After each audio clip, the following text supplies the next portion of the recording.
Selamat sore teman-teman semua. Baku dapat di podcast ini Isel dan Neni.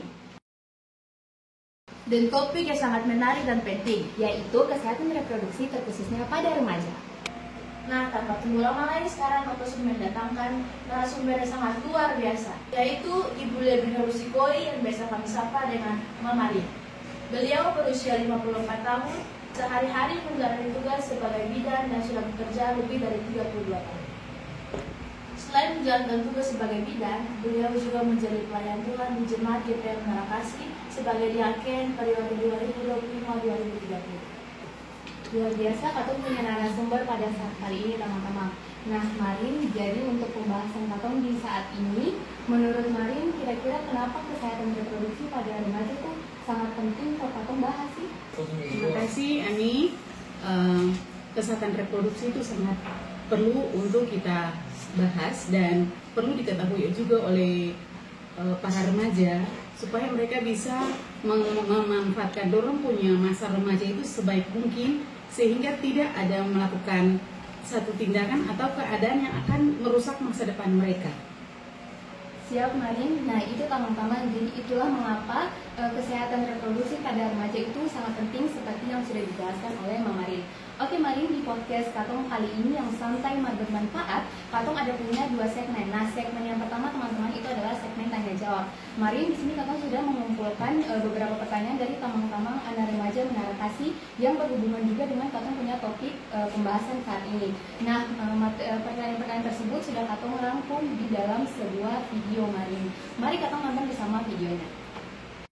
Jadi Ibu kita bertanya, apa itu pubertas dan apa saja perubahan yang terjadi pada laki-laki dan perempuan dalam masa pubertas?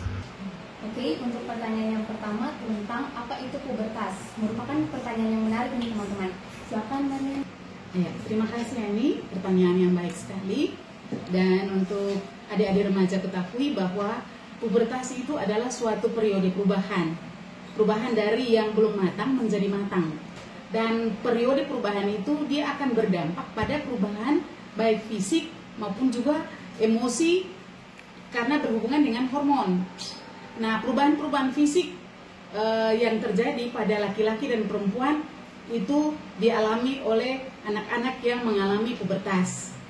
Dan usia bagi anak perempuan yang mengalami pubertas yaitu pada saat usia 11-12 tahun, sementara laki-laki 12-13 tahun. Terima kasih Marin, itu adalah jawaban yang mudah dipahami dan sangat menarik. Tapi kita rasa akan lebih menarik lagi kalau Katong lanjut di pertanyaan yang kedua. Ya, Marin, apa saja masalah kesehatan reproduksi pada laki-laki dan perempuan di saat pubertas? Ya, terima kasih Nen dan juga Ijel. Itu perubahan masalah-masalah kesehatan yang dapat terjadi pada anak remaja di dalam masa puber itu baik laki-laki maupun perempuan jika dorang tidak mempergunakan punya masa remaja itu dengan baik, maka bisa muncul masalah-masalah kesehatan. Misalnya untuk laki-laki dia jadi masuk di dalam narkoba, dia bisa menjadi perokok. Kalau untuk perempuan itu dia bisa mengalami infeksi menular seksual, demikian juga dengan laki-laki. Nah, kalau infeksi seksual bisa akan mempengaruhi dia punya kesehatan reproduksi. Jadi Marin, kalau misalnya anak-anak remaja sudah mengalami masalah tersebut, akan punya solusi itu menurut Marin akan bagaimana? Oke Icel, kalau misalnya anak-anak remaja yang sudah ada mengalami masalah-masalah yang tadi, yang pertama dia harus menyadari dia punya keadaan, kemudian mencari orang yang memang betul-betul paham tentang kesehatan itu. Misalnya kalau dia sakit dia harus kemana?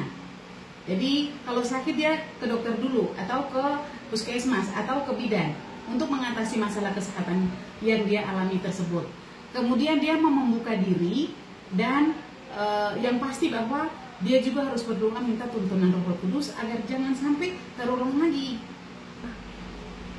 Ibu Rin, di sini beta mau bertanya, adakah ayat firman yang bisa menjadi penguatan perkatong remaja Kristen supaya terhindar dari masalah-masalah kesehatan reproduksi ini? Adik-adik remaja, ada firman Tuhan yang perlu adik-adik tahu agar lebih menguatkan adik-adik bahwa katong punya kesehatan reproduksi itu sudah, walaupun tidak tersirat dan tersurat langsung, tetapi sudah disampaikan di dalam kebenaran firman Tuhan yang bisa adik-adik orang baca di dalam kitab Kolose pasal 3 ayat 5 hingga ayatnya yang ke-6. Kemudian juga ada di dalam kitab Roma pasal 13 ayatnya yang ke-12 hingga ayatnya yang ke-14. Jadi sebagai remaja jangan lupa baca Alkitab, berdoa supaya orang dikuatkan dan masa remaja itu akan berjalan dengan baik, tidak mengalami masalah-masalah terkait kesehatan reproduksi. Oke, mari sekarang kita masuk ke segmen yang kedua, yaitu mitos atau fakta. Mitos atau fakta. Sering mengalami mimpi basah, apakah menandakan ada masalah kesehatan pada pria? Itu mitos. Karena mimpi basah bagi seorang pria itu normal. Kenapa sampai mimpi basah itu normal? Karena kantung spermanya udah penuh, karena sperma itu diproduksi oleh laki-laki setiap hari. Nah, pada waktu dia tidur dia ada bermimpi, maka dengan sendirinya kantung yang udah penuh dengan sperma itu dia keluar. Jadi mimpi basah bukan masalah kesehatan reproduksi pada laki-laki. Oke, Marin, itu juga merupakan informasi baru Pak katanya teman-teman. Nah, Marin, Beto juga dengar-dengar kalau saya salah saat haid itu katong saya boleh minum es, itu merupakan mitos atau fakta, Marin? Oke, men. Kalau seorang wanita atau seorang perempuan pada waktu dia mengalami masa haid, itu minum air es, dilarang untuk minum air es, itu sebenarnya mitos. Karena tidak ada hubungannya antara minum air es dengan haid. Kalau minum air es kan masuk ke lambung, dari mulut ke kerongkongan ke lambung, lalu kemudian ke usus. Sementara kalau haid itu kan dari kandungan, terlepasnya dinding rahim secara perlahan-lahan dan keluar berupa darah mens. Jadi kalau misalnya hubungan tidak boleh minum air es dengan haid, itu tidak ada hubungannya. Oke, sekarang kita akan masuk ke pertanyaan yang ketiga, mitos atau fakta. Apakah memakai pakaian dalam saat tidur bisa menyebabkan masalah kesehatan reproduksi? Oke, Icen, terima kasih. Kalau pertanyaan tentang penggunaan pakaian dalam itu dapat menyebabkan masalah kesehatan reproduksi, itu mitos.